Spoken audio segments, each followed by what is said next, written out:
Paz do Senhor a todos. Estamos dando início hoje ao nosso segundo episódio desse programa tão maravilhoso que tanto ensino traz para nós sobre o casamento. Casamento, uma instituição divina. Deus criou e Deus tem ensinos maravilhosos na sua palavra acerca do casamento. E hoje nós vamos falar sobre o primeiro milagre de Jesus. E o primeiro milagre de Jesus, não por acaso, aconteceu num casamento, que foram as bodas de Caná. E tem muitos ensinos para nós nesse texto bíblico. Vamos aprender um pouquinho mais hoje do Senhor sobre essa verdade. Vamos ler o texto da palavra sobre o casamento. O pastor Wallace está aqui conosco e ele vai ler o texto que nos fala sobre esse grande evento. Amém. A paz do Senhor a todos que nos assistem. O texto está no Evangelho de João, no capítulo 2, que fala das bodas de Caná, né? Falando do primeiro milagre que Jesus realizou. Diz assim o texto: E ao terceiro dia fizeram-se umas bodas em Caná da Galileia, e estava ali a mãe de Jesus. Meus irmãos, esse texto, essa passagem bíblica mencionada aqui no Evangelho de João, ela tem uma relação muito forte conosco, com a igreja, o aspecto profético da igreja, como nós já mencionamos no programa anterior, como a noiva e Jesus como noivo, mas importante também para a nossa vida quando a gente fala do casamento, né? Então o texto fala desse casamento e fala da presença do Senhor ali, né? Tem um aspecto aqui interessante, né? Diz é o terceiro dia, então falando do aspecto da morte e da ressurreição, e é fundamental a presença do Senhor Jesus na festa. Então, o casamento, a princípio, para ele ter essa longevidade, né, para ele ter esse aspecto importante na vida do homem, tem que começar primeiro. Jesus tem que estar presente no relacionamento. Ele é fundamental, né? Então, o casamento, de princípio, nós temos que inserir esse elemento fundamental na vida do homem, que é a presença do Senhor Jesus. Nós encontramos aqui que todo o contexto desse texto tem muitas informações que nós precisamos aproveitar, né? Falando do melhor vinho, o último vinho, que é justamente esse momento que nós estamos vivendo, é o momento do derramar do Espírito, é o momento do arrebatamento da igreja.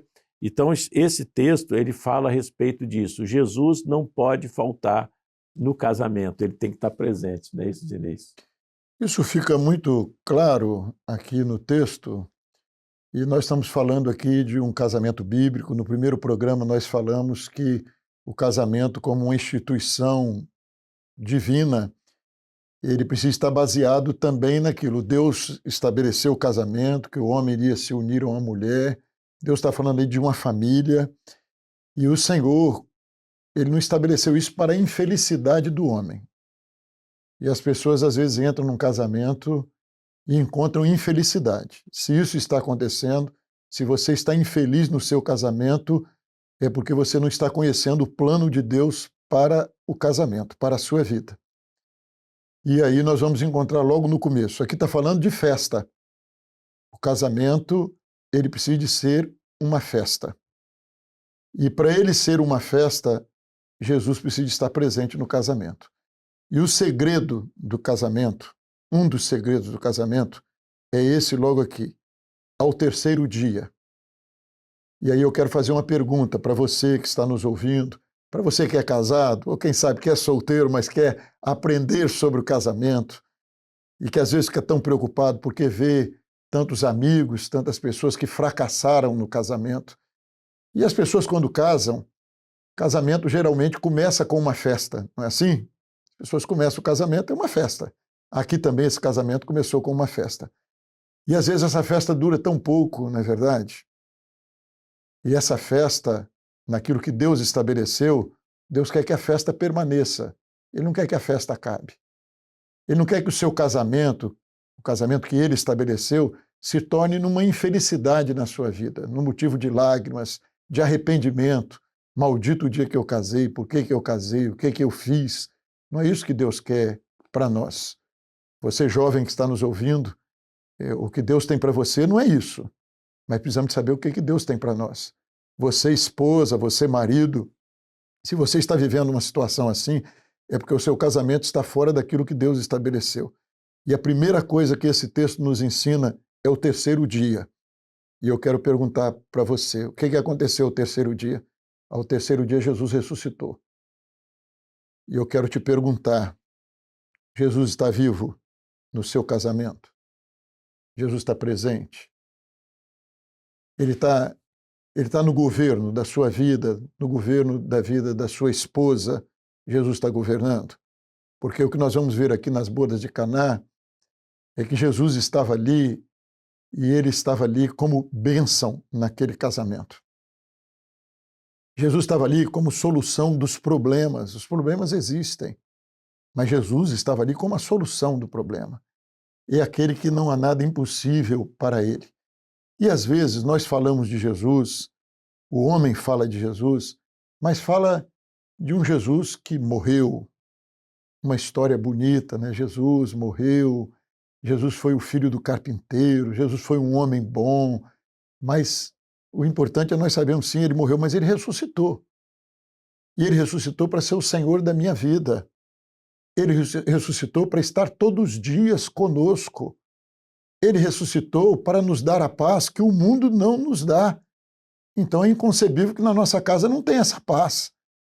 A casa do servo de Deus, o casamento, quando ele é de Deus, o seu lar se torna aquele lugar que você está nos embates da vida, nas lutas do dia a dia, e você pensa assim, que coisa boa, daqui a pouco eu vou para casa, vou encontrar minha esposa. A esposa também nos seus embates, nas suas lutas, assim, eu vou para casa. É aquilo que o homem não sabe, mas que existe. É um ninho de amor. A casa do servo de Deus é um lugar onde Jesus está presente. Você imagina, se Jesus ressuscitou, se Jesus está vivo, e se eu tenho comunhão com Ele, minha esposa tem comunhão com Ele, como é que vai ser minha casa? Quando minha esposa chegar em casa, ela tem de encontrar um servo de Deus, ela tem de olhar para mim e ver alguém que esteve com Jesus durante o dia, que anda com Ele, que ouve a voz dEle, que sente a presença dEle. Um coração temente a esse Senhor, Ele é o Senhor da minha vida. E aí eu tenho de entender que Jesus ressuscitou e que minha esposa é uma serva de Deus, é uma ovelha do Senhor, o Senhor a ama. Ai de mim, se eu tratar mal a ela, Ele não vai aceitar, porque Ele ama minha esposa. E a esposa, quando olha para o marido, ela sabe que o marido é uma ovelha do Senhor, amado pelo Senhor. Então, eu sei que Jesus ressuscitou, que Jesus está presente, e a maneira que eu trato minha esposa fala muito a meu respeito. Nós mencionamos aqui no primeiro episódio o texto de Efésios, e o texto de Efésios diz que quem ama a sua esposa ama a si mesmo. Isso é uma verdade. Se eu trato bem a minha esposa, são dois em uma só carne. Eu estou tratando bem a mim mesmo, porque a felicidade dela é a minha felicidade.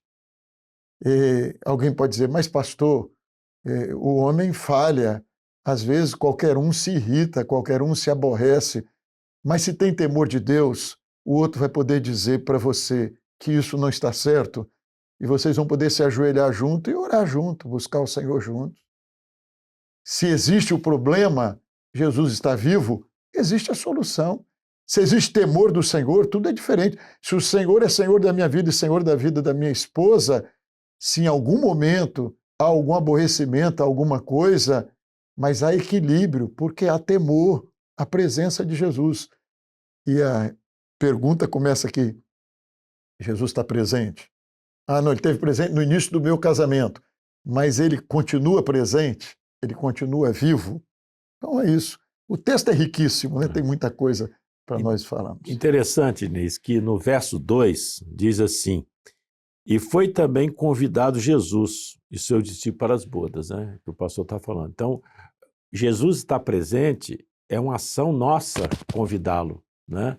Então, ele estava presente porque ele foi convidado. Então, é muito importante nós entendermos isso, que o Senhor está disposto a abençoar. desde que nós o chamemos para participar da nossa vida, né? Ele está presente. E o casamento tem esse aspecto também, porque os problemas vão surgir. O vinho acabou. Aí deram várias sugestões, né? O vinho acabou. Mas ó, nós tínhamos que ouvir o que o senhor tem. É aquilo que o pastor falou há pouco, né? Surgem os problemas, as dificuldades, surgem. Mas nada que um joelho no chão, que uma oração, que uma consagração, que uma entrega, né, para aquele que está convidado entrar e fazer a diferença. E foi o que aconteceu, o milagre aconteceu. Agora, interessante que eu queria ler, pastor Diniz, no verso 11, diz assim: e Jesus principiou assim os seus sinais em Caná da Galileia e manifestou a sua glória, e seus discípulos creram nele. O casamento é um instrumento para falar do amor de Cristo. O casamento, nosso casamento, o seu casamento, ele precisa ser um testemunho para que as pessoas que estão à volta. Aquele casamento, Deus operou um grande milagre. E o casamento hoje, nos dias presentes, nos dias que nós vivemos, é um milagre. Às vezes você encontra com as pessoas e você fala, quantos anos de casado tem? 40, 44 anos eu estou fazendo agora. Né? As pessoas falam, puxa, que fica admirada, né? Admirado. Por quê? Porque isso, hoje, nos nossos dias, isso cada dia está ficando mais raro, mas não é impossível. Porque se o Senhor Jesus foi convidado para entrar no nosso casamento desde o início, e nós entendemos biblicamente, como nós falamos no programa anterior, você vai entender que ele pode fazer o milagre. Não há problema, não há dificuldade, não há situação que nós enfrentamos no nosso dia a dia do casamento que o Senhor não possa entrar, que o Senhor não possa realizar, como ele realizou ali. Na hora que o Senhor foi chamado, ele entrou e fez o milagre acontecer, o problema acabou, e aí o vinho foi renovado. Eu não vou nem entrar no aspecto como igreja, né, desse vinho, do melhor vinho, mas o melhor vinho, o que quer dizer? É que o amor perdura. Né? Como nós mencionamos, o amor é forte, forte como a morte. É o amor que as águas, que os problemas não pode abafar, não pode apagar. Então, a presença do Senhor na nossa vida é uma opção minha e sua, uma opção do casal. Quando o casal resolve estabelecer sua união e coloca Jesus e pede, Senhor, eu quero que o Senhor participe da minha vida, você vai tomar as decisões baseado naquilo que o Espírito Santo vai dizer. Às vezes vai surgir a dificuldade e o vinho vai acabar, mas você pode pedir, o Senhor, realiza o milagre, muda tudo, transforma, e ele entra e faz a grande diferença. Então, a fundamental aqui, nós estamos falando desse aspecto, Jesus foi convidado. E você tem convidado Jesus para participar da sua vida, da sua decisão, do seu lar, junto com a sua esposa, no momento de oração, no momento das dificuldades. Então, isso é muito importante, né, pastor Diniz? Esse aspecto é fundamental do homem entender que ele, Jesus na nossa vida, ele pode realizar um milagre. Aquilo que nós não resolvemos, ele resolve.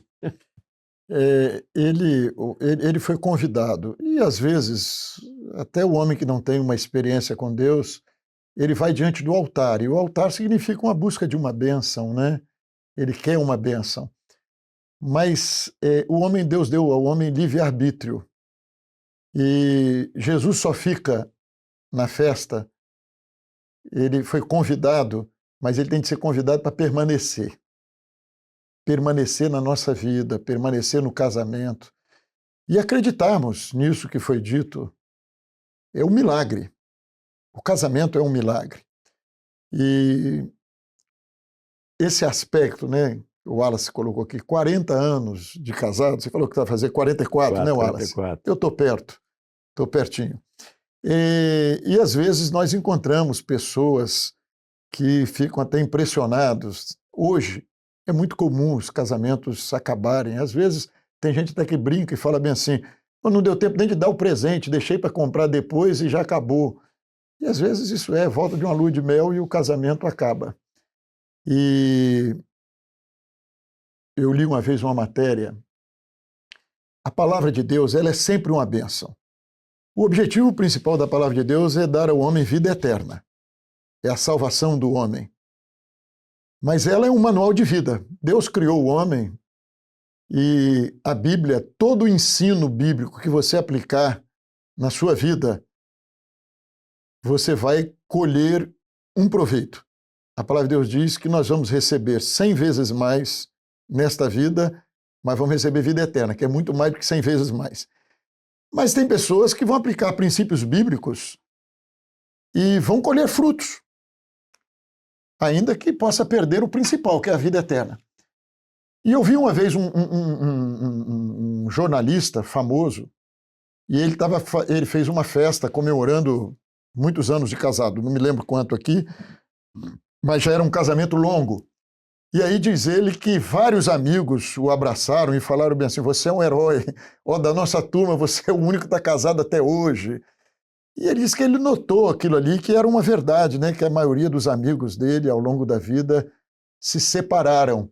Aí ele escreve esse artigo, que eu achei muito interessante. Ele não era um servo de Deus, mas ele escreve, talvez até sem saber, mas ele estava na ótica da palavra de Deus. Ele diz assim: quando eu casei, ele diz assim, eu tinha certeza que eu não estava casando com a mulher mais bonita do mundo. Ele disse, quando eu casei, eu sabia também que ela não era a mulher mais inteligente do mundo. Eu sabia que havia mulheres mais inteligentes que ela. Ele disse assim, mas foi a pessoa que eu escolhi para viver uma vida, para constituir uma família. Ele disse assim, e isso eu alcancei com ela. Ele disse assim, ao longo da vida, eu continuei encontrando mulheres mais bonitas, mulheres mais inteligentes, mais atraentes. Ele disse assim, mas com ela é minha companheira, ela é a pessoa que eu escolhi para nós vivermos uma vida. E eu sou muito feliz, ele disse, com a mãe que ela é, com os filhos que nós temos, com a família que nós constituímos. Ele não sabia, mas ele está falando de algo bíblico. Deus, quando criou o homem e a mulher, e quando ele estabeleceu o casamento, ele estava estabelecendo uma família. E aí é muito interessante isso, né, quando a gente fala de família. Eu tenho filhas e eu tenho uma esposa. Eu fico pensando que o pai da minha esposa, quando eu desposei a filha dele, o tratamento que ele queria que eu desse para a filha dele, que ele amava. O marido que ele queria que eu fosse para a filha dele. E eu casei minhas filhas. Tenho um filho e tenho filhas. E eu quero que os maridos das minhas filhas, que talvez possam estar até me ouvindo, que eles sejam para as minhas filhas aquilo que eu devo ser de exemplo para eles. E às vezes o homem, no egoísmo do homem, ele esquece isso, né? Aquilo que ele é para a mulher dele, aquilo que ele não é para a mulher dele, ele quer que o marido da filha seja para ela, porque ele ama a filha. E esse amor tem de existir pela esposa. Então isso é família. Que marido que você quer? Você tem uma filha? Que marido você quer para sua filha? Mas você precisa ser esse marido. Você, mãe, né, tem um filho. Que esposa você quer para o seu filho? Você precisa ser essa esposa. Você precisa de viver isso, essa verdade. Então é isso que nós vivemos. O homem às vezes vive numa ilusão. Ele acha às vezes que ele vai, principalmente com o passar do tempo, né? Não encontrei uma mais jovem, uma mais interessante, e talvez ele ache até que com essa ele não vai ter problemas, os problemas não vão existir, mas vão existir, os problemas existem. Mas quando Jesus está presente, como nós falamos aqui, quando há temor de Deus, quando você entende o que Deus tem para você, você está dentro de um propósito de Deus, dentro de algo que Deus estabeleceu, que Deus constituiu, e isso é bênção para a sua vida. Quem tem um bom casamento sabe o que é. Eu falei aqui, né? Eu vou para casa. É o ninho de amor, isso existe, eu vou para casa. A casa é um lugar de felicidade, é um lugar de respeito, é um lugar de paz. Esse é o casamento bíblico, é aquilo que Deus estabeleceu e que nós encontramos aqui, essa festa. Pode faltar em algum momento vinho? Pode. Pode ter problema em algum momento, mas Jesus está presente? Ele vai resolver, ele vai abençoar, ele vai operar na nossa vida. É isso mesmo. O lar estabelecido na presença do Senhor traz esses aspectos fundamentais, né? Diniz falou, vou voltar para casa. Não tem coisa melhor, depois de um dia corrido, né, Diniz? a gente voltar para casa, né? Aproveitar o momento aí. Criamos estabelecemos um costume na minha casa, que é aquele cafezinho no final do dia. Eu posso estar onde que eu estiver, posso ser convidado para fazer o que for, como já aconteceu, mas eu não abro mão, porque eu sei que ela está lá me esperando com tudo pronto para a gente tomar o café junto, conversar sobre como foi o dia, e isso não tem preço, não é verdade? É verdade. Não é verdade? Esse lado do casamento é algo extraordinário que só quem perdura, que vive a palavra, vai poder testemunhar e sentir essa alegria. Eu estou falando aqui, meu coração está alegre, eu estou querendo ir para casa. E a coisa é muito boa. Isso tem sido uma bênção. Esse programa tem esse caráter, né, de mostrar o que a Bíblia fala. E quando a gente consegue colocar a luz da palavra em todos os aspectos, o início falou a respeito do casamento e tudo, mas em tudo, né? Na vida profissional, você pega o livro de Provérbios de Salomão, você administra uma empresa. Tem conselhos ali que se você colocar em prática, você vai administrar uma empresa, uma casa, uma família, educar os filhos, né? Então a Bíblia ela traz essa riqueza para beneficiar o homem. Deus, quando estabeleceu o casamento, estabeleceu para ser bênção, né? Para ser bênção, para trazer felicidade, harmonia, e é tudo que nós homens, né? Nós homens, de modo geral, né? O ser humano precisa esse sentimento de pertencimento, né? Você pertence a uma família, você está incluso naquilo em todos os seus aspectos, né? E isso é notável, é maravilhoso, e por certo, nos programas vindouros teremos muito mais coisas para falar, né, Diniz? Para encerrar aqui, eu gostaria de chamar a atenção aqui do verso do texto aqui que nós lemos, João 2, no verso 11, diz assim: e manifestou a sua glória. Talvez hoje alguém que esteja nos ouvindo esteja até triste, dizendo, eu não tenho essa vontade de ir para casa. Às vezes o sujeito sai do serviço e quer parar em algum lugar para retardar a chegada em casa, talvez até esperando que a esposa já esteja dormindo quando ele chegar, ou a esposa pensando, meu Deus, vou para casa depois de um dia de trabalho, de lutas, e vou encontrar aquele sujeito. Jesus está vivo? Você precisa ver a glória de Jesus. E a glória de Jesus é manifesta. O poder de Deus é manifesto. E aí alguém pode dizer, mas não depende só de mim. O casamento depende de dois, e é verdade. Mas se seu marido não é um servo de Deus, se sua esposa não é uma serva de Deus, Deus te colocou como coluna dessa casa, como bênção dessa casa, que a glória de Jesus, através de você, que ela brilhe na sua casa. E creia, o Senhor opera milagres. Foi o primeiro milagre de Jesus. E Ele quer operar esse milagre dentro da nossa casa.